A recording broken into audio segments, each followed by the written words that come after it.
Alhamdulillahi ala ihsani wa syukru lahu ala taufiqihi wa amtinani. Asyhadu an la ilaha illallah wahdahu la syarika lahu ta'ziman li sya'ni wa asyhadu anna Muhammadan abduhu wa rasuluhu da'ila ridwani. Allahumma salli alaihi wa ala alihi wa ashabihi wa ikhwani. Ibu yang dirahmati oleh Allah Subhanahu wa taala, Majelis Ta'lim Al-Ittiba, kita lanjutkan bahasan kita dari tafsir surat Al-Baqarah. Kita sampai pada ayat 222. Ayat 222. Allah Subhanahu wa taala berfirman, wa yas'alunaka 'anil mahid, mereka bertanya kepadamu tentang haid. Qul huwa adzan fa'tazilun nisaa fil mahid, katakanlah haid itu adalah kotoran, oleh sebabnya hendaknya kamu menjauhkan diri kamu dari wanita di waktu haid. Wala taqrabuhunna hatta yatuhurn, dan janganlah kalian mendekati mereka sebelum mereka bersuci atau sebelum mereka suci. Fa idza tatahharna fa'tuhunna min haitsu amarakumullah, jika mereka telah bersuci, fa'tuhunna min haitsu amarakumullah, maka datangilah mereka sesuai yang Allah perintahkan. Ya, innallaha yuhibbut tawwabin wa yuhibbul mutatahhirin. Sungguhnya Allah mencintai orang-orang yang bertobat dan mencintai orang-orang yang mensucikan diri. Ibu yang dirahmati Allah Subhanahu wa taala, ini di antara pertanyaan yang disampaikan oleh para sahabat kepada Nabi sallallahu alaihi wasallam. Sebagian ahli tafsir seperti Al-Qurtubi, demikian juga Tahir bin Ashur dalam tafsir mereka menyebutkan kenapa timbul pertanyaan ini, karena ada beberapa sebab, di antaranya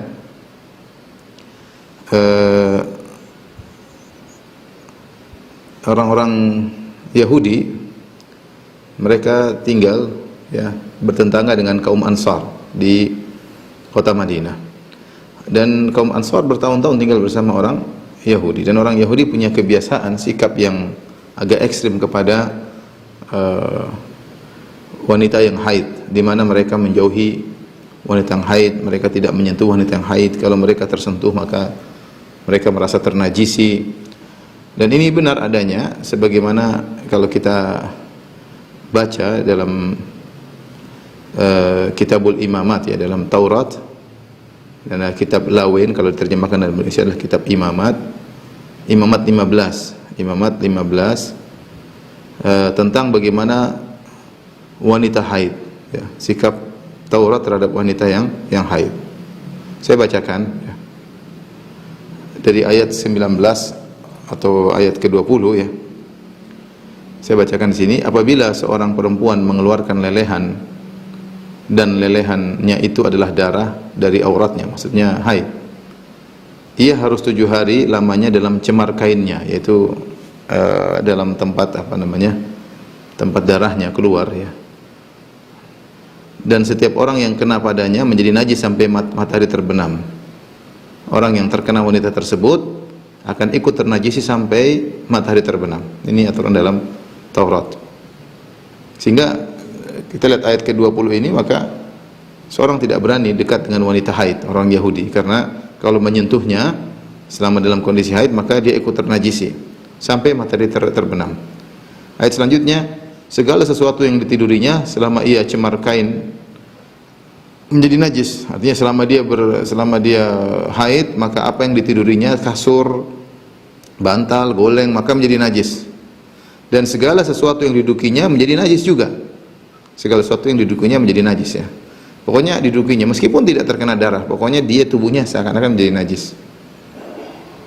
Hal ini berbeda dengan Islam, ya. Ketika Rasulullah SAW menyuruh Aisyah untuk mengambil semacam sajadah dari masjid, Aisyah mengatakan, "Ya Rasulullah, aku haid." Kata Nabi SAW, "Haidatuki laisat biyadiki." Haidmu bukan di tanganmu, enggak ada masalah kamu haid, tapi haidmu bukan di tanganmu, haid di kemaluan. Sehingga tidak mengapa seorang wanita haid memegang sesuatu, ya.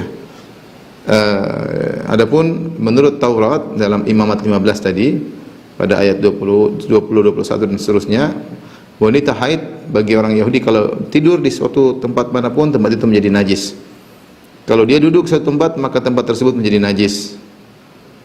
Setiap orang yang kena pada tempat tidur perempuan itu haruslah mencuci pakaiannya, membasuh tubuhnya dengan air, dan dia menjadi najis sampai matahari terbenam. Bahkan kalau wanita haid tersebut tidur di suatu tempat tidur, kemudian dia pergi kemudian ada orang tidur di tempat tidur tersebut, maka pakaiannya menjadi najis, harus dicuci, dan dia pun jadi najis sampai matahari terbenam. Setiap orang yang kena kepada sesuatu barang yang diduduki perempuan itu haruslah mencuci pakaiannya, membasuh diri dengan air, dan ia menjadi najis sampai matahari terbenam. Juga pada waktu ia kena pada sesuatu yang ada di tempat tidur atau di atas barang yang diduduki perempuan itu, ia menjadi najis sampai matahari terbenam. Jikalau seorang lelaki tidur dengan perempuan itu, maksudnya perempuan haid, dan ia kena cemar kain perempuan itu, maka ia menjadi najis selama 7 hari. Dan setiap tempat tidur yang ditidurinya menjadi najis juga. Lihat, laki-laki yang menyentuh wanita tersebut, terkena mungkin darahnya atau apanya, maka akan menjadi najis juga selama 7 hari. Dan yang diduduki di tempat tidur juga menjadi najis. Ini menunjukkan apa yang disampaikan oleh para ulama. Sebab nuzulnya ayat ini adalah ketika orang-orang Ansar mendapati sikap orang Yahudi terhadap wanita haid dengan sikap yang seperti tadi yang kita sebutkan dalam perjanjian lama, dalam kitabul imamat, ya, kitab imamat 15 ayat 20 dan seterusnya. Sehingga mereka bertanya tentang haid, bagaimana haid tersebut, ya. Allah Subhanahu wa taala berfirman, yas'alunaka 'anil mahid. Mereka bertanya kepada engkau tentang al-mahid. Al-mahid, ya, ini adalah masdar mimi dari haid.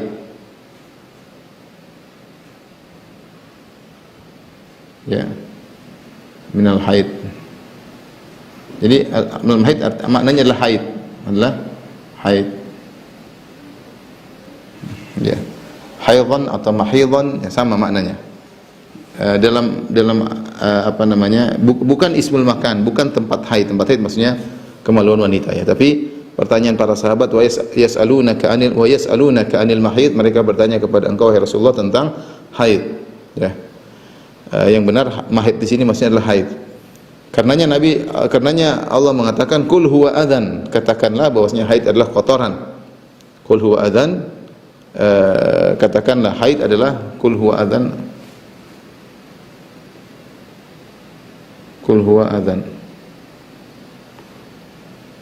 Fa'tazilun nisaa fil mahid, katakanlah haid adalah kotoran. Kotoran bagi suami maupun bagi wanita. Makanya fa'tazilun nisaa fil mahid, maka jauhilah para wanita fil mahid, ya. Adapun kelanjutannya fa'tazilu nisaa fil mahid, jauhilah wanita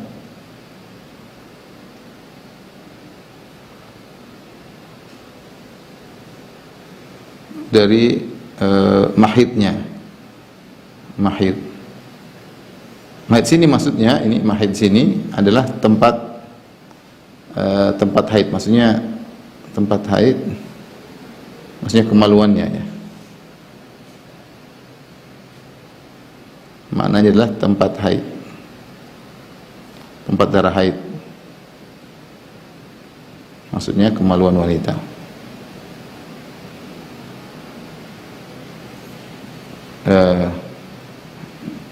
Adapun mahid yang pertama maksudnya darah haid, ya, darah haid. Makanya Allah mengatakan fa'tazilun nisa. Baik, kita ulangi ayatnya. Wa yas'alunaka 'anil mahid, mereka bertanya kepada engkau tentang al-mahid, maksudnya tentang darah haid. Qul huwa adzan, katakanlah darah haid itu adalah kotoran. Fa'tazilun nisa fil mahid, maka jauhlah wanita fil mahid, dari al-mahid. Mahid al-mahid yang kedua maksudnya adalah kemaluan, ya. Ditafsirkan oleh Nabi SAW ketika ditanya oleh sahabat, apa yang kami lakukan terhadap wanita yang haid? Rasulullah SAW mengatakan, isna'u kulla syai'in illa nikah, ya. Apa maksudnya jauhilah fa'tazilun nisa, ya. Apa maksudnya jauhilah? Datang dalam hadis, kata Nabi SAW, isna'u kulla syai'in illa nikah. Kata Nabi SAW, lakukan segala sesuatu, segala sesuatu, maksudnya ketika bercumbu dengan wanita haid boleh, artinya kecuali jima, ya. Kecuali jima. Jima aja tidak boleh.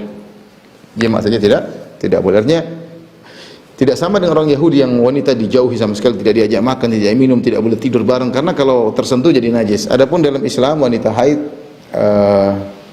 tidak apa-apa tidur bareng. Bahkan Nabi SAW baca Al-Quran dengan meletakkan kepalanya di Aisyah, di paha Aisyah, sementara wa ana haid, sementara Rasulullah dalam kondisi, sementara Nabi Aisyah radhiyallahu anha dalam kondisi haid. Dan banyak dalil-dalil yang menunjukkan dalam kondisi haid pun Rasulullah SAW tetap mesra dengan Aisyah. Yang tidak boleh, yang penting tidak boleh berjima, tidak boleh kemaluan lelaki masuk dalam kemaluan wanita. Itu saja yang tidak diperbolehkan. Adapun selain itu mencumbui bagian atas, mencumbui bagian bawah, maka tidak jadi masalah. Meskipun Syekh Abdurrahman bin Nasir As-Sa'di rahimahullah taala mengatakan sebaiknya seorang suami menjauhi bagian dari pusar sampai ke lutut wanita, ya, ketika sedang haid, ya, ketika sedang haid dia mencumbui jangan di daerah tersebut. Sebagaimana sunnah yang dikerjakan oleh Nabi SAW. Nabi SAW kalau Aisyah ke dalam kondisi haid, Rasulullah SAW menyuruh fayamurni fa'attaziru, kata Aisyah, aku pun menggunakan sarung, fayubashiruni wa ana haid, maka setelah itu Rasulullah SAW pun mencumbuiku dan aku dalam kondisi haid. Ini yang terbaik. Artinya sunnahnya jika wanita sedang haid, maka suaminya boleh mencumbuinya, tapi dia memakai kain sarung untuk menutup dari pusarnya sampai ke lututnya, sehingga tidak tercium aroma yang tidak menyenangkan, ya. Tetapi kalaupun tidak ditutup tidak jadi masalah, karena yang diharamkan Rasulullah telah jelaskan isna'u kulla syai'in ilal jima'. Semuanya boleh dilakukan, ya, boleh mencumbui istri dari segala bagian tubuhnya kecuali tidak boleh melakukan jima', yaitu masuknya kemaluan laki-laki kepada kemaluan wanita. Sebagian ahli tafsir seperti Al-Qurtubi menyebutkan sikap Islam ini, ya, mencumbui wanita haid yang penting tidak dijimai adalah sikap tengah antara Yahudi maupun Nasara. Orang Yahudi tadi kita telah bacakan dalam kitab Imamat bagaimana sikap mereka yang ekstrim terhadap wanita haid, dijauhi total, ya, tidak didekati, tidak disentuh. Lawannya adalah orang-orang Nasara yang mereka wanita haid pun mereka gauli. Meskipun Tahir bin Ashur mengatakan kami tidak mendapati dalam Perjanjian Baru atau Injil yang menjelaskan akan hal ini, bahwasanya wanita haid boleh digauli, dijimai padahal dalam kondisi haid. Tetapi mungkin didapati oleh sebagian orang Nasara yang tidak menganggap bahwasanya haid sebagai halangan untuk menjimai istri, sehingga mereka melakukan hubungan seksual, hubungan jima meskipun istri dalam kondisi haid. Tapi kita tidak bisa nisbahkan kepada seluruh kaum Nasara. Mungkin Al-Qurtubi mendapati di zaman beliau ada Nasara yang seperti itu, ya. Dan Islam di tengahnya, yaitu tidak ekstrim terhadap wanita haid dan juga tidak mencumbui atau tidak menggauli wanita pada kemaluannya ketika sedang haid. Boleh digauli, boleh tidur bareng, boleh bermesraan, yang penting jangan dijimai. Itu saja, karena haid itu adalah darah yang najis, darah yang kotor, ya, tidak layak. Islam adalah agama yang memperhatikan kebersihan, tidak layak kemudian dibolehkan seorang suami untuk menggauli istrinya di kemaluannya dalam kondisi haid. Kemudian setelah itu Allah berfirman, wala taqrabuhunna hatta yatuhurn. Perhatikan, kata Allah, wala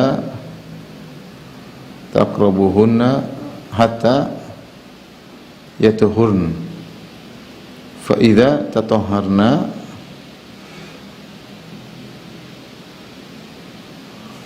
fa idza tatahharna fa'tuhunna min haitsu amarakumullah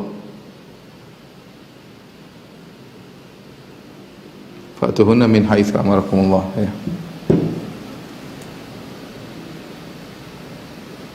Fa'tuhunna min haitsu amarakumullah.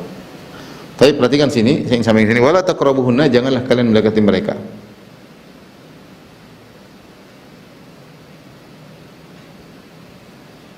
Mendekati mereka, yaitu jangan menggauli mereka.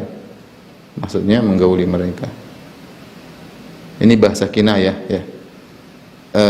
Allah dalam masalah mengungkapkan jima, yaitu kemaluan lelaki masuk dalam kemaluan wanita, maka Allah sering menggunakan kata-kata kinayah seperti mendatangi, ya, mendatangi Kemudian mubasyarah maksudnya kulit ketemu dengan kulit, ya. Kemudian almas, la tamassuhunna, ya, menyentuh, ya.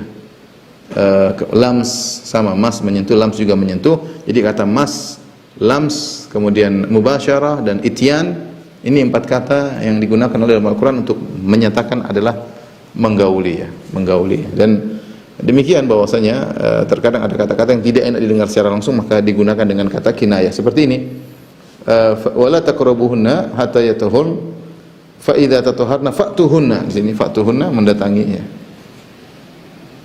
Datangilah maksudnya gaulilah. Kata Allah, wala taqrabuhunna hatta, jangan kalian mendekati, yaitu menggauli mereka, hatta yatahhur, sampai mereka suci. Perhatikan sini, hingga mereka suci.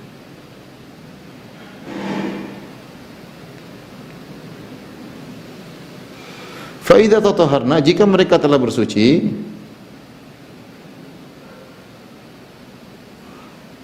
fa'tuhunna min haitsu amarakumullah, maka datangilah mereka.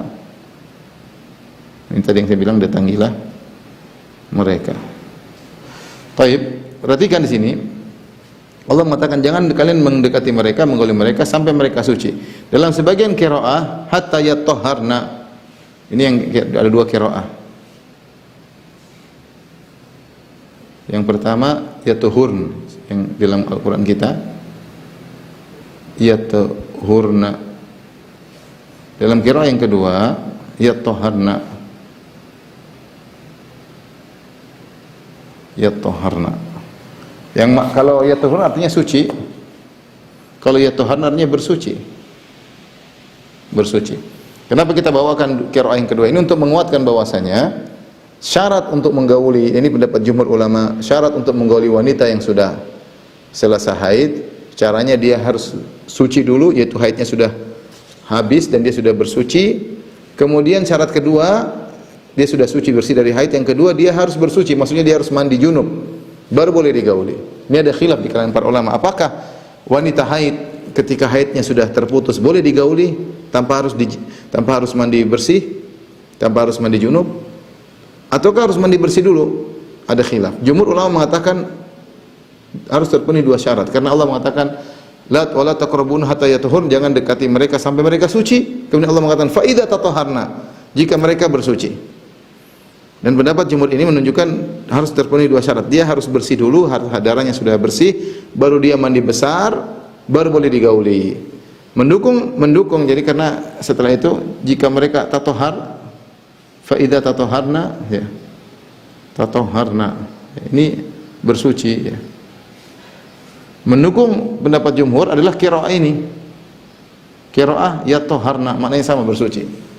Ya. Karena maknanya kalau kita bawakan kepada qiraah yang kedua, maknanya wala taqrabuhunna hatta yatahharna, janganlah kalian mendekati mereka sampai mereka bersuci, maksudnya mandi bersih. Fa idza tatahharna, kalau mereka sudah bersuci maka boleh digauli. Atau kita bawa qiraah yang pertama hatta yatahhur, sampai mereka suci bersih dari haid. Fa idza tatahharna, kalau mandi maka baru boleh digauli. Ini sama seperti firman Allah Subhanahu wa taala, ya. Apa namanya, wabtalul yatama hatta idza balagun nikah fa in anastum minhum rusydan, dalam surat An-Nisa. Kata Allah, wabtalul yatama, kalau anak-anak yatim meninggal, kamu pegang hartanya, jangan diberikan kepada anak yatim, jangan dulu. Ya, wabtalul yatama, tapi uji mereka, apakah mereka mampu mengolah uang. Wabtalul yatama hatta idza balagun nikah, ketika mereka sudah mencapai usia dewasa, sudah bisa menikah, baru siap dikasih duit ke mereka untuk mereka kelola sendiri. Tapi jangan langsung. Ya. Fa in anastum minhum rusydan fadfa'u ilaihim amwalahum. Kalau kalian mendapati merasa bahwasanya mereka sudah pandai mengelola harta, jadi bukan sekedar dewasa langsung dikembalikan harta mereka, tidak. Fa in anastum minhum rusydan, kalian harus cek dulu apakah mereka mampu mengelola harta. Fadfa'u ilaihim amwalahum. Kalau mereka ternyata sudah mampu mengelola harta, kasihkan harta mereka kepada mereka. Sudah saatnya mereka kelola harta mereka sendiri, karena mereka sudah terpenuhi 2 syarat. Sudah dewasa, balagun nikah, sudah nikah, sudah dewasa, siap untuk menikah. Yang syarat kedua, mampu untuk mengelola. Ini contoh 2 syarat dalam satu konteks. Saya ulangi, apa yang kita bahas ini seperti ayat dalam surat An-Nisa. Ayat yang kita bahas, wala taqrabuhunna, jangan kalian mendekati wanita yang sedang haid hatta yatun, sampai mereka suci. Syarat pertama. Syarat kedua, fa idza tataharna, kalau sudah bersuci, sudah mandi, baru silakan fa'tuhunna min haitsu amarakumullah, silakan gauli mereka. Jadi untuk bisa menggauli wanita yang haid, dua syarat. Pertama, sudah bersih haid, yang kedua sudah mandi junub. Ini persis seperti firman Allah dalam surat An-Nisa, wa batalul yatama hatta idza balagun nikah. Fa in anastum minhum rusyda. Kalau ujilah para anak-anak yatim tersebut agar bisa diberikan uang mereka untuk mereka kelola sendiri jika memenuhi persyaratan. Pertama, balagun nikah, mereka sudah dewasa. Yang kedua, mereka mampu. Fa in anastum minhum rusydan. Kalau kalian merasa mereka punya kemampuan untuk mengelola harta, baru kasihlah. Jadi dalam suatu konteks dua syarat disebutkan. Adapun mazhab Hanafiyah, mereka mengatakan tidak harus mandi junub. Kalau wanita sudah haid, karena yang jadi kotoran adalah, semuanya berdalil, dan ini dalil juga logis ya. Karena Allah Subhanahu wa taala karena Allah mengatakan kul huwa adzan, sungguhnya haid itu adalah kotor. Inilah illah sebab kenapa kita tidak boleh menggauli wanita pada kemaluannya ketika sedang haid. Karena kul huwa adzan, darah haid itu adalah kotoran. Nah, kalau illahnya kotorannya sudah hilang, harusnya boleh digauli. Makanya ketika mereka membaca wala taqrabun hatta yatahun, ya, jangan gauli mereka kecuali mereka sudah suci. Mereka sudah suci, sudah boleh digauli. Fa idza tatahharna, kalau mereka bersuci. Nah, bersuci di sini menurut mazhab Hanafiyah, ini dipilih oleh Syekh Al-Albani rahimahullah taala, artinya bersuci secara bahasa, yaitu mau bersihkan pakai, artinya setelah bersih dibersihkan kemaluan dengan air. Sudah bersih, tidak harus mandi junub, maka boleh digauli. Ini pendapat Hanafiyah, dan dua-dua memiliki sisi pendalilan yang kuat ya. Apalagi sebagian lelaki ketika istrinya haid, dia menunggu sampai sepekan atau 8 hari, ada yang lebih daripada itu, ada yang kurang daripada itu. Dia sudah sangat rindu. Ketika begitu istrinya bersih dari haid, dia langsung ingin menggauli istrinya. Maka menurut mazhab Hanafiyah yang penting dibersihkan, pakai air, pakai sabun, sudah selesai, meskipun belum mandi junub, ya, maka silakan digauli, boleh menurut mazhab Hanafiyah. Tapi mazhab jumhur, mazhab Syafi'iyah, Hanabilah, Malikiyah, maka tidak, harus mandi dulu berdasarkan ayat ini. Habis mandi digauli, mandi lagi. Tapi intinya yang lebih hati-hati adalah kita mengambil mazhab jumhur. Pada ibu-ibu kalau sudah bersih haid, maka segera mandi untuk siap melayani suami. Ya, karena suami terkadang sudah tidak menahan lagi syahwatnya, ingin segera menggauli istrinya, sudah menanti selama sepekan, maka wanita kalau sudah bersih segera mandi junub, baru siap digauli oleh suaminya berdasarkan mazhab jumhur ulama. Wallahu ta'ala alam bisawab. Kemudian setelah itu Allah berfirman, fa'tuhunna min haitsu amarakumullah. Perhatikan sini. Kata Allah, saya nukil ayatnya ke sini, saya pindahkan. Fa'tuhunna min haitsu amarakumullah. Innallaha yuhibbut tawwabina wa yuhibbul mutatahhirin. Fa'tuhunna, maka kalau sudah bersih, fa'tuhunna min haitsu amarakumullah, datangilah mereka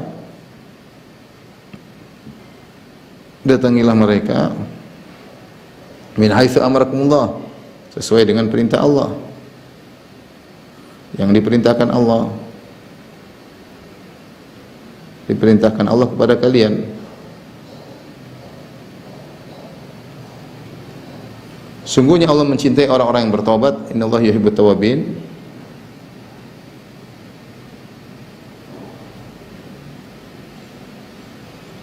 Mencintai orang-orang yang suka bertobat. Wa yuhibbul mutatahhirin, dan mencintai orang-orang yang suka bersuci.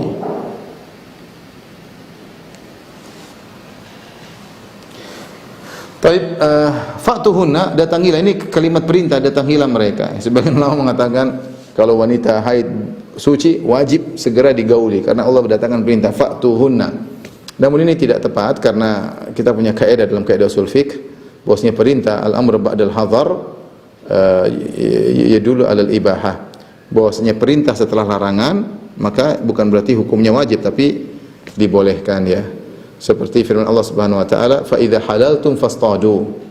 Ya Allah mengatakan, wahai orang beriman, janganlah la taqtulus sayda wa antum hurum. Wahai orang beriman, janganlah kalian berburu hewan-hewan buruan sementara kalian dalam kondisi ihram. Kalau ihram tidak boleh berburu. Setelah itu Allah mengatakan, fa idza halaltum fastadu. Jika kalian telah bertahallul, maka silakan berburu. Perintah ini bukan berarti wajib berburu kalau sudah bertahallul, tidak. Karena tidak ada dalil bahwasanya kalau sudah bertahallul wajib berburu, tidak. Tapi ini menjelaskan kebolehan.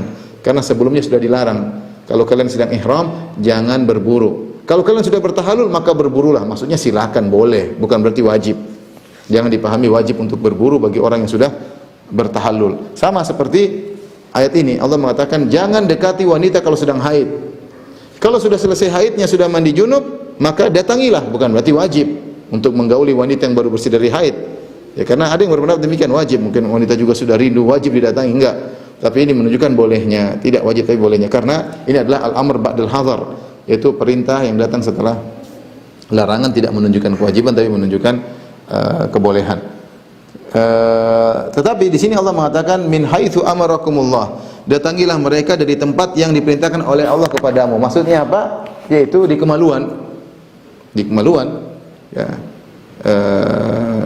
Tidak boleh mendatangi selain kemaluan, ya. Artinya tidak boleh mendatangi wanita dari duburnya, tidak boleh, ya. Taib. Innallaha yuhibbut tawwabin, nanti akan kita bahas lagi. Innallaha yuhibbut tawwabin, sungguhnya Allah mencintai orang-orang yang senantiasa bertobat. At-tawwabin di sini datang dalam isim fa'il. At-tawwab isim fa'il sighah mubalaghah, yaitu isim fa'il. Taib sighah mubalaghahnya tawwab, yang artinya menunjukkan senantiasa, ya. Tawwabin maksudnya senantiasa. Allah mencintai orang yang senantiasa bertobat, karena kita manusia tidak luput daripada kesalahan. Setiap hari kita bermaksiat, apalagi dengan adanya medsos dan yang lainnya. Kita dengar maksiat, kita menonton maksiat, kita melihat maksiat, kita komentar macam-macam. Sehingga Allah mencintai orang yang senantiasa bertobat. Sungguh semakin kita sering mengatakan astaghfirullah wa atubu ilaik, astaghfirullah wa atubu ilaik, rabbi ighfirli wa tub alayya innaka tawwabur rahim. Sering kita astaghfirullah, astaghfirullah, ya, kita sering bertobat kepada Allah, maka semakin dicintai oleh Allah. Berbanding lurus, semakin sering bertobat semakin dicintai oleh Allah. Ini menunjukkan seorang hendaknya menyadari dirinya ada penuh dengan dosa. Nah, kalau orang tidak merasa berdosa, repot, ya. Kita ini banyak dosa. Oleh karenanya kita sering mengatakan Allahumma ighfirli, rabbi ighfirli, astaghfirullah, rabbi ighfirli wa tub alayya, ya, astaghfirullah wa atubu ilaih, ya Allah, aku bertobat kepadamu. Senantiasa kita. Ini dicintai oleh Allah Subhanahu wa taala. Bukan cuma taubat sesekali kemudian maksiat tidak pernah taubat lagi, enggak. Senantiasa bertobat. Sama Allah mengatakan wa yuhibbul mutatahhirin, yang senantiasa bersuci. Bersuci artinya kalau orang suka bersuci, bagus. Seorang mukmin berusaha menjaga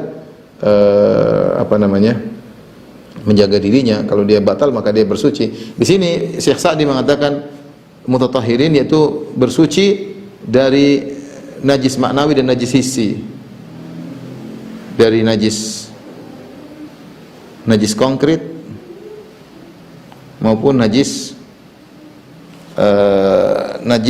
abstrak, maknawi maksudnya dosa-dosa. Karena dosa-dosa adalah najis. Kalau najis konkret ya najis, maksudnya najis seperti kotoran, ya. Maksudnya kotoran dan hadas. Perhatikan, Allah mencintai orang yang suka bersuci.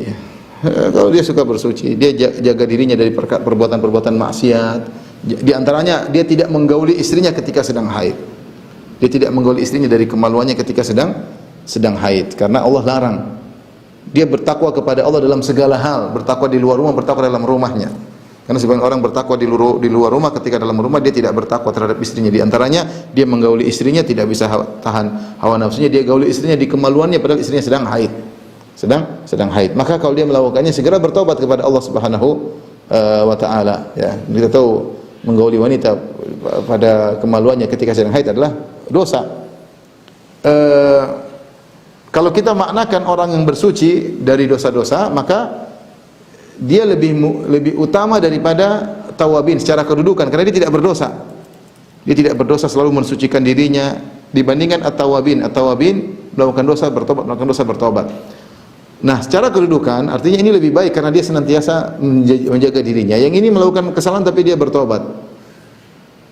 Namun Allah mendahulukan penyebutan orang-orang yang bertobat, ya, agar mereka tidak putus asa, ya. Jadi kalau saya tidak salah saya baca dalam tafsir Al-Qurtubi. Kenapa didahulukan At-Tawwabin padahal Al-Mutatahhirin lebih tinggi? Karena orang bertobat agar tidak putus asa di rahmat Allah Subhanahu wa taala, sehingga dia disebutkan terlebih dahulu.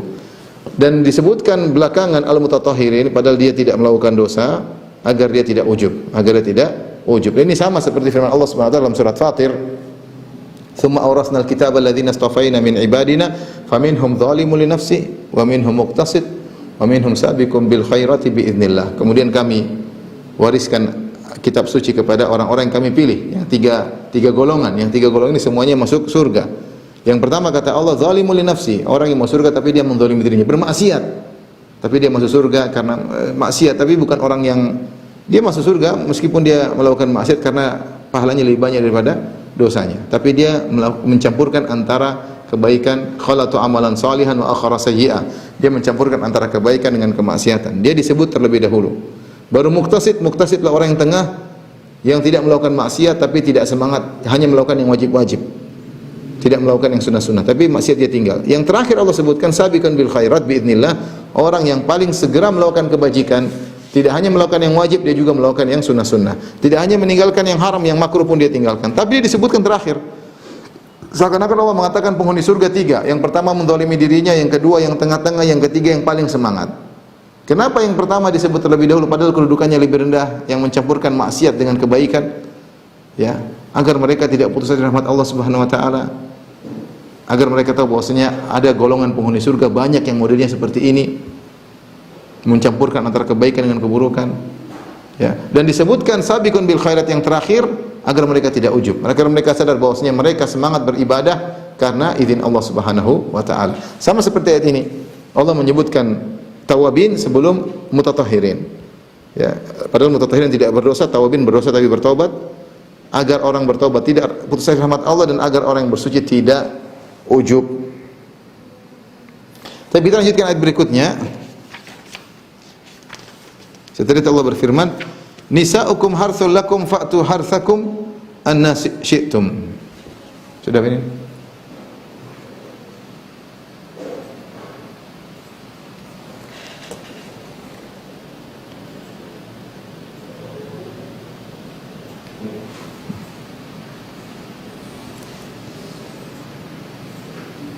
Kata Allah Subhanahu wa taala,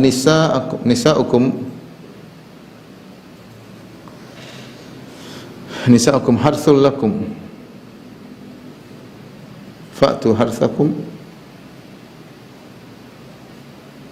anna syi'tum wa qaddimu li anfusikum wattaqullaha annakum mulaquh. Saya artikan, nisa'ukum harthul lakum, istri-istri kalian adalah harthul lakum, tempat kalian bercocok tanam. Harthul lakum itu sawah ladang atau sawah, ladang bercocok tanam, tanam milik kalian. Fa'tu harthakum anna syi'tum, datangilah sawah ladang kalian anna syi'tum,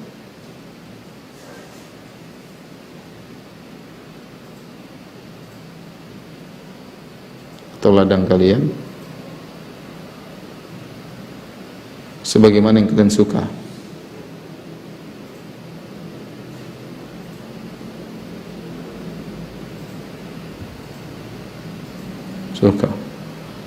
Wa qaddimu li anfusikum. Wa qaddimu li anfusikum artinya kerjakanlah amal baik untuk dirimu.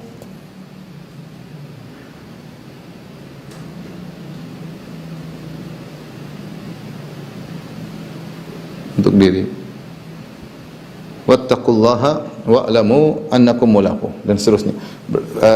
Bertakwalah kepada Allah, ketahuilah Allah Subhanahu wa taala kalian akan bertemu dengan Allah Subhanahu wa taala. Perhatikan sini, istri-istri kalian, Allah mengatakan istri-istri kalian harthul lakum.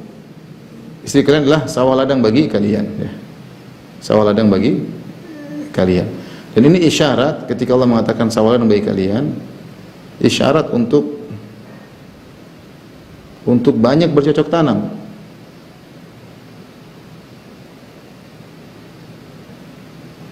Itu isyarat untuk perbanyak anak. Ini sesuai dengan hadis Nabi SAW. Tazawwajul wadud al-walud, fa inni mukatsirun bikumul umam yaumil qiyamah. Menikahilah wanita yang subur dan banyak anak, sungguhnya aku bangga dengan kalian pada hari kiamat kelak. Karena tidaklah dibuat ladang kecuali tidak disuruh bercocok tanam. Allah menamakan wanita dengan sawah ladang, ya. Artinya isyarat agar kalian semangat untuk untuk bercocok tanam di situ. Bukan punya istri ditinggal, tidak pernah digauli, tidak diharapkan punya anak. Enggak. Di antara fungsi istri adalah kita ingin punya anak dari istri tersebut. Allah menyamakan dengan sawah ladang. Dan Rasulullah mengatakan demikian. Tazawwajul wadud al-walud. Nikahi wanita yang subur dan penyayang, ya. Dikatakan digabungan penyayang dan subur agar bisa melakukan hubungan dan punya anak. Oleh karenanya diriwayatkan dari Umar bin Khattab radhiyallahu anhu, beliau mengatakan, sungguhnya aku mendatangi wanita padahal aku tidak berhasrat, tetapi agar aku punya anak. Agar seorang ketika berhubungan niat punya anak, ya.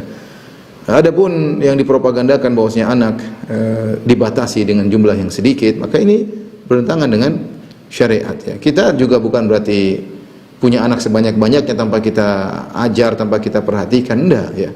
Kita di antara keduanya, ya. Kita berusaha punya anak banyak, tapi kita perhatikan ekonominya, kita perhatikan pendidikannya, ya. Kita punya waktu untuk memberi pengajaran kepada mereka, ya, karena kita ingin punya anak yang banyak dan berkualitas, ya. Tapi bukan juga ketakutan luar biasa sehingga tidak mau punya anak kecuali 1 atau 2 atau 3, tidak mau lebih daripada itu.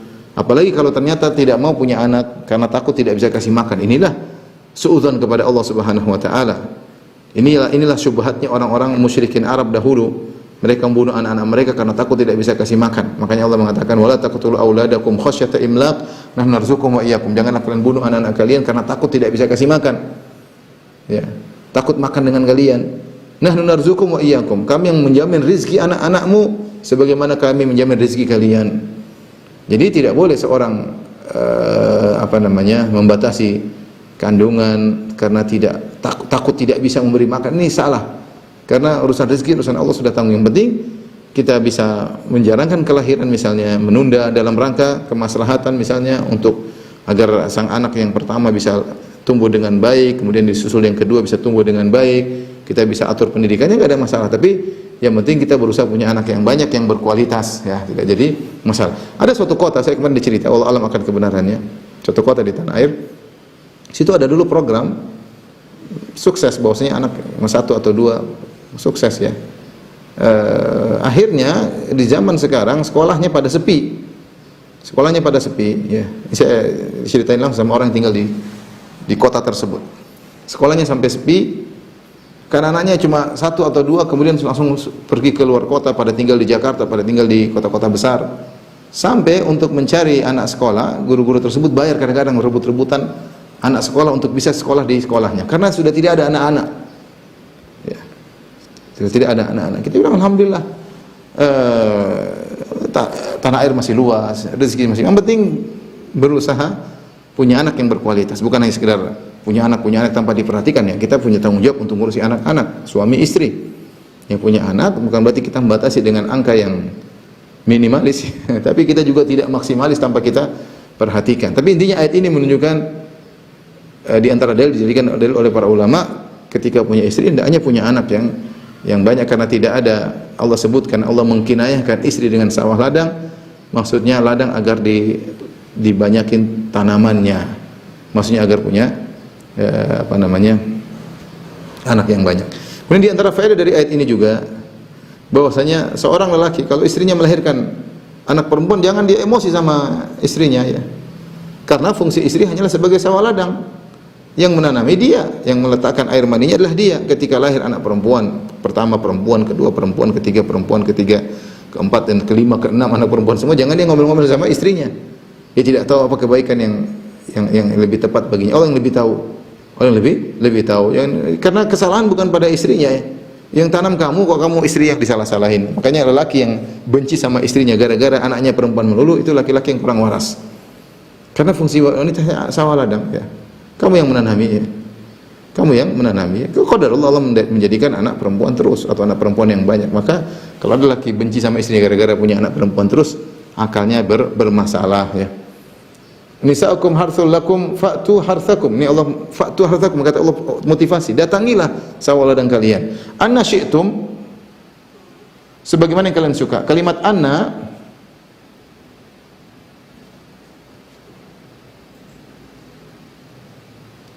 syi'tum, anna di sini kata Imam Al-Qurtubi, demikian juga Thahir bin Ashur, memiliki 3 makna. Bisa diartikan kaifa syi'tum, bisa juga aina syi'tum, mata syi'tum, mata. Itu kaifa maksudnya bagaimanapun, kaifiyat, bagaimanapun kaifiatnya.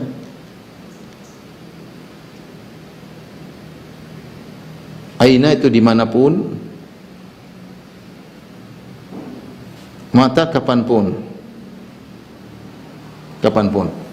Jadi ketika menggauli istri, di sini Allah kasih kebebasan, bagaimanapun caranya, dimanapun tempatnya, dan kapanpun waktunya, terserah kalian wahai sang lelaki, ya.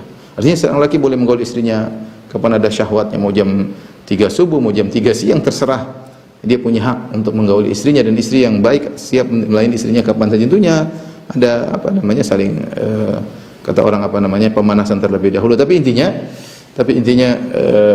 dia punya hak untuk mendatangi istrinya kapanpun, kemudian dimanapun dan bagaimanapun. Jadi disebutkan dalam hadis, dalam riwayat, bahwasanya orang-orang Quraisy dahulu di Mekah, mereka orang kota, dan mereka ketika menggauli istri mereka menggauli dengan berbagai macam cara. Apakah istri dalam kondisi terlentang, apakah mendatangi istri dari belakang, tapi semuanya di kemaluan tentunya. Apakah menggauli istri dari samping kanan, samping kiri, mereka bebas melakukan demikian. Sampai beda dengan kaum Ansar. Kaum Ansar di kota Madinah, mereka sekampung dengan orang-orang Yahudi. Orang Yahudi mengatakan, siapa yang mendatangi istri dari belakang, ya'til walad ahwal. Siapa yang mendatangi istri dari belakang, artinya menggauli istrinya dari belakang, meskipun lewat kemaluan tapi lewat belakang, maka anaknya akan datang dalam kondisi juling. Maka wanita lelaki kaum Ansar terpengaruh dengan perkataan Yahudi, karena interaksi dengan Yahudi mempengaruhi mereka. Sampai akhirnya menikahlah seorang lelaki Quraisy dengan wanita Ansariyah. Ketika menikah, malam pertama suaminya ingin menggauli dari belakang, maka dia bilang enggak boleh seperti ini. Sampai saya tanya kepada Nabi SAW, lihat bagaimana ketakwaan para sahabat. Mereka takut ini salah. Bukan ketika syahwat bergejolak sehingga mereka melakukan tanpa aturan. Sehingga mereka tanya dulu, saya tanya dulu sama Nabi. Ditanyalakan kepada Nabi, bolehkah menggauli dari belakang? Maka turunlah ayat ini.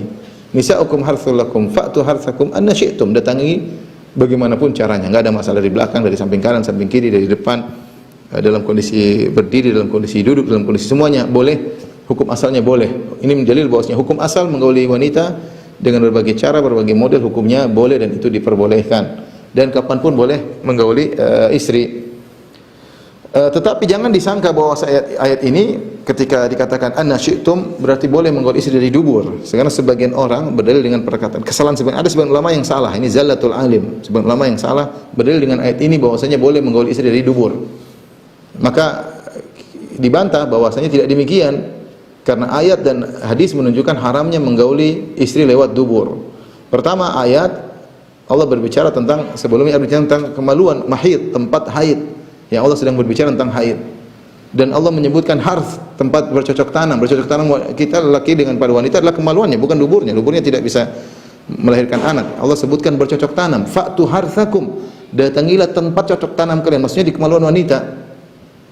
Bukan di duburnya, karena dubur bukan tempat memasukkan air mani. Jadi ini yang pertama, ayat sendiri menunjukkan.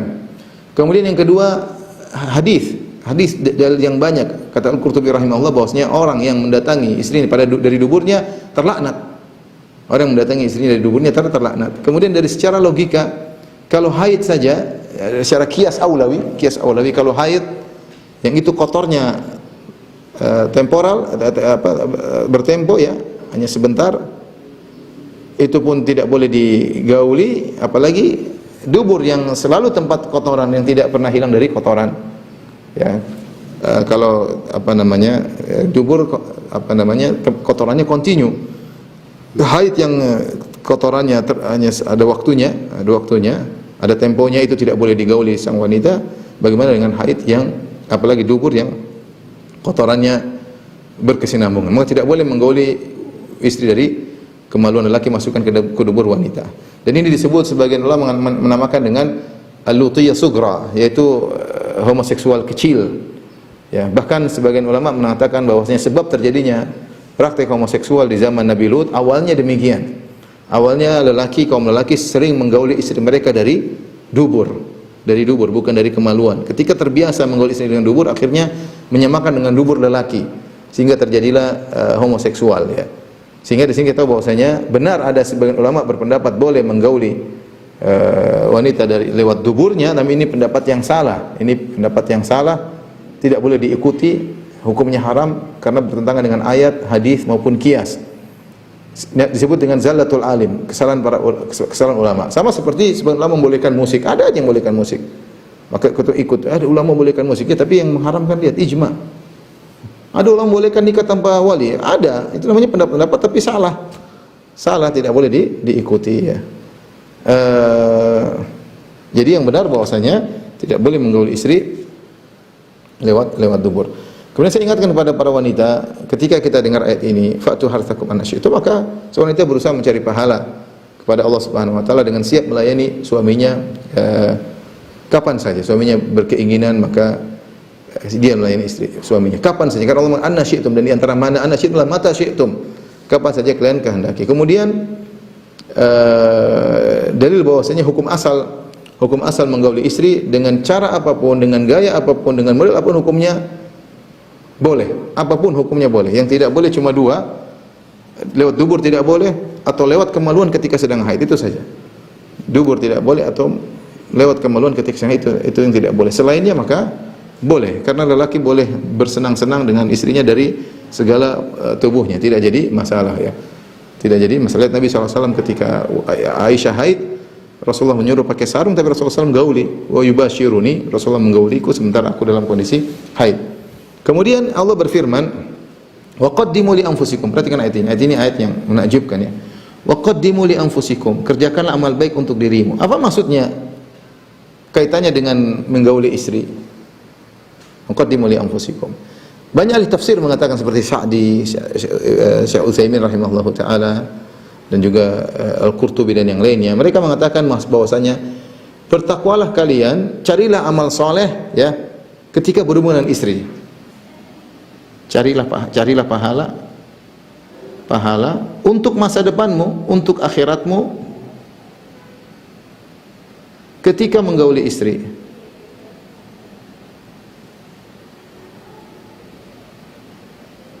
Apa amal soleh yang bisa kita dapatkan menggauli istri? Ini dalil bahwasanya seorang muslim atau muslimah, mukmin atau mukminah berusaha mencari pahala dalam segala kesempatan. Bahkan ketika dalam kondisi yang kelihatannya tidak ada pahalanya sama sekali, itu menggauli istri, ternyata Allah suruh cari pahala.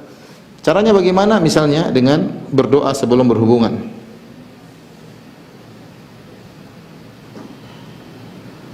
Dapat pahala. Kalau seorang datang istrinya dan mengatakan Allahumma bismillah, Allahumma jannibna syaitan wa jannibi syaitana ma razaqtana. Ya Allah, jauhkanlah kami dari syaitan. Bismillah, jauhkanlah kami dari syaitan, jauhkanlah anak keturunan kami dari syaitan. Maka kalau dia ditakdirkan punya anak, maka syaitan tidak akan bisa mudarat. Artinya anak tersebut akan menjadi anak soleh. Apapun kondisinya, mau nakal dulu, mau apa, intinya akan jadi anak soleh. Jadi berdoa sebelum berhubungan dapat pahala. Yang kemudian niatkan untuk apa? Untuk banyak, untuk menjaga harga diri, menjaga apa namanya? Ya, iffah, yaitu menjaga harga diri. Agar tidak berzina misalnya, ya. Berniat untuk bisa menundukkan pandangan, karena kalau sudah bergaul dengan istri sudah menundukkan pandangan, sudah hasrat sudah terlampiaskan. Kemudian misalnya untuk menyenangkan istri, untuk menyenangkan istri, dia juga perlu dijaga harga dirinya, dan yang paling penting adalah untuk memperoleh anak soleh.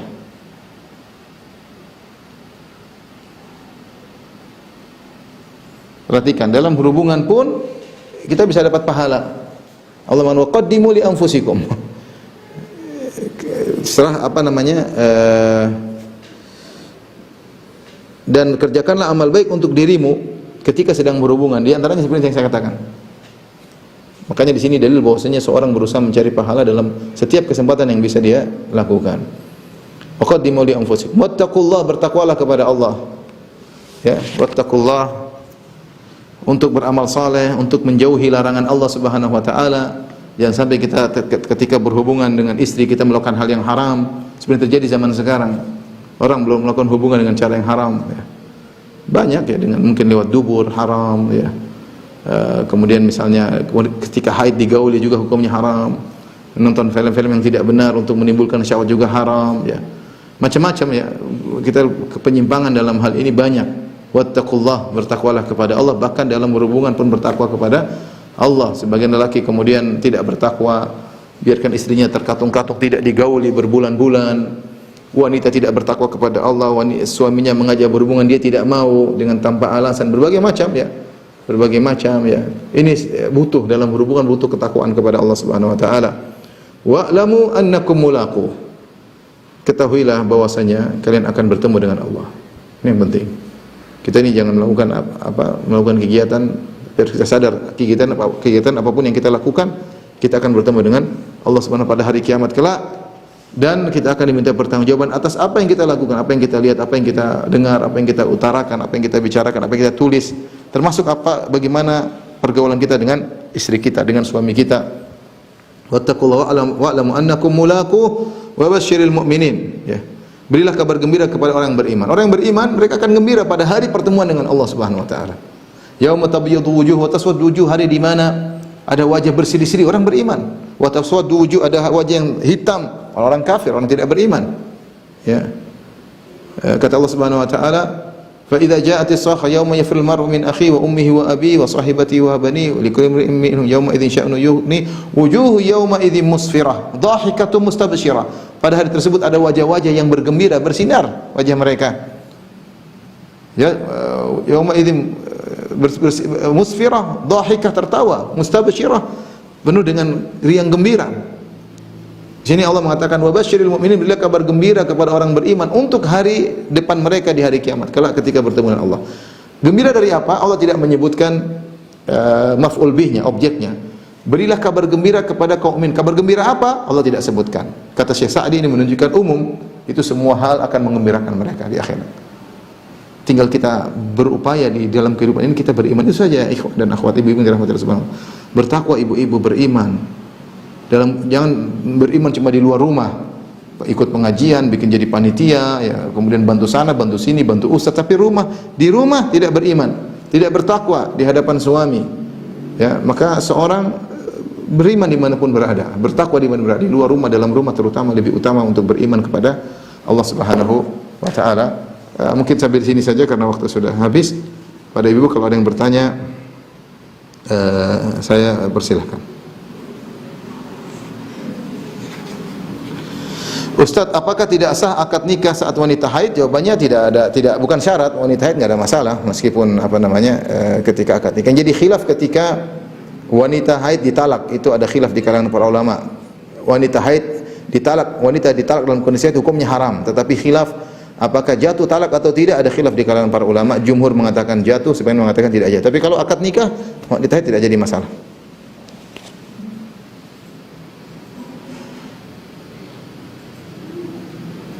Jika seorang mempunyai kelamin ganda, dia haid dan ada rahimnya, tapi dari sisi tubuh lebih cenderung sebagai pria, bolehkah milih menjadi pria?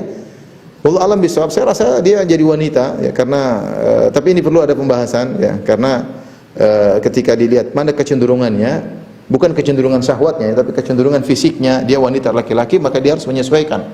Ketika terlihat ada rahimnya, kemudian ada ada vaginanya juga, ada zakarnya juga misalnya, tapi dia ada rahimnya, dia haid, maka dia wanita, maka tidak boleh milih jadi lelaki. Wallahu alam bisa, tapi ini perlu orang yang memiliki kasus ini perlu bertanya secara spesifik kepada ulama. Cuma secara umum saya katakan kalau ada kecenderungan sifat kepada wanita lebih kuat daripada lelaki, maka harusnya dia jadi wanita. Harusnya demikian. Ya, bukan sekedar milih sesuai dengan khawatir lebih suka dengan wanita daripada laki-laki, tidak, tapi dia harus melihat fisik tubuhnya. Itu dibahas oleh para ulama ya.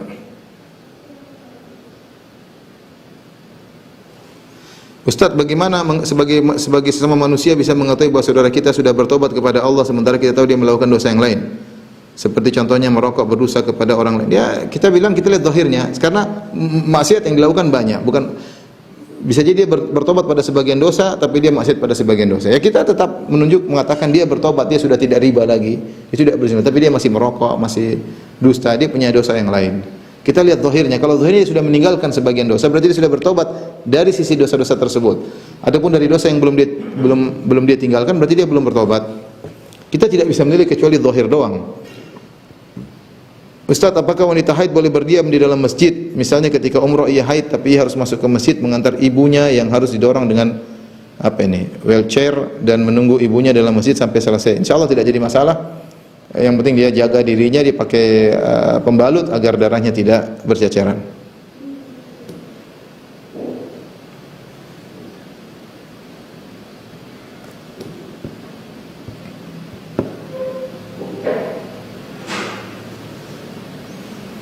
Jika seorang haid biasanya 5 hari, lalu dibuka di depannya ia haid, lalu dibuka depannya ia haid 4 hari sudah bersih, keesokan harinya ia mandi wajib dan melaksanakan salat 5 waktu dari subuh sampai isya. Qadarullah di hari ke-6 paginya keluar darah sekali lalu berhenti. Apakah ia mengulang mandi wajib atau hanya bersuci saja ketika mau salat? Kalau dia sudah bersih 4 hari, biasanya 5 hari tapi 4 hari sudah bersih, ketika hari ke-6 ternyata keluar bukan darah mengalir, cuma percikan-percikan dan sebelumnya sudah keluar qasatul bayda, yaitu cairan bening, maka sudah selesai haidnya. Adapun hari ke-6 keluar bukan darah mengalir, cuma bercak-bercak, maka tidak perlu dianggap sebagai haid. Tidak perlu dianggap sebagai haid. Apalagi ini hanya sekedar kejadian jarang. Tapi kalau dia ragu dia mandi. Kalau dia ragu dia mandi baru dia lanjutkan salatnya ya. Tapi kalau saya katakan haid adalah darah yang mengalir ya. Kalau cuma sekedar bercak setelah dia suci, coklat atau yang lain, maka apalagi tidak terus cuma keluar sekali, ya mudah-mudahan itu bukan haid. Tapi saya katakan kalau dia ragu, dia boleh mandi kemudian dia sholat lagi. Tapi zahirnya itu bukan haid.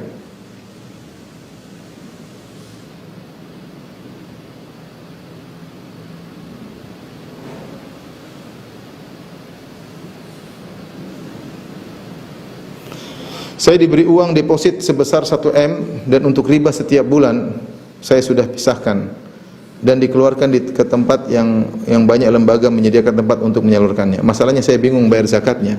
Suami belum dapat hidayah dari Allah. Saya coba memberitahu suami, tetapi suami malah emosi. Saya berusaha menyisihkan sedikit demi sedikit dari uang belanja untuk membayar zakatnya sesuai kemampuan saya. Ini menyebabkan melewati haul belum sempurna terbayarkannya zakatnya. Mohon pencerahannya, saya takut mendapat azab Allah Subhanahu wa taala. Dia berusaha semaksimal mungkin, yang penting nasihati tetap bayar zakat ya. Bunga riba tidak bisa mewakili zakat ya. Bunga riba tetap dikeluarkan di tempatnya. Adapun uang 1 M tadi tetap harus keluarkan zakatnya per tahun. Ya, kalau suami tidak mau dan itu kalau kita mau pasti keluarkan zakat dari 1 miliar itu keluarkan. Kita bilang suami ini, kita mungkin bahasa yang lain lah. Kita bilang kita sedekah ya, misalnya biar lebih berkah. Bahasa yang mungkin rayu suami lah. Karena memang kalau 100 juta 2,5 juta. Kalau 1 miliar cuma 25 juta, kecil. Dibanding 1 M ada 1000 juta, 25 juta tidak banyak. Tidak banyak, insyaallah bilang ini untuk berkah. Mungkin kita baca bahasa zakat mungkin dia marah-marah. Kita bilang sudahlah kita niatkan untuk sedekah ya. Dan kalau atau kita dakwahi kalau kita bayar zakat maka pahalanya lebih besar dan seterusnya. Apalagi kalau uang tersebut milik suami, hanya ibu dititipkan, maka harus disampaikan, harus bayar zakat. Harus bayar zakat karena dia harus niatkan ini keluar untuk zakat. Tapi kalau itu uang ibu sudah diberikan kepada ibu, bilang aja saya mau sedekah, enggak ada masalah. Yang penting ibu niatnya untuk bayar zakat ya. 25 juta per tahun. Demikian ibu yang dirahmati Allah Subhanahu wa taala, kajian kita, kurang lebih mohon maaf. Insyaallah kita lanjutkan pada 2 pekan lagi. Wabillahi taufiq wal hidayah. Assalamualaikum warahmatullahi wabarakatuh.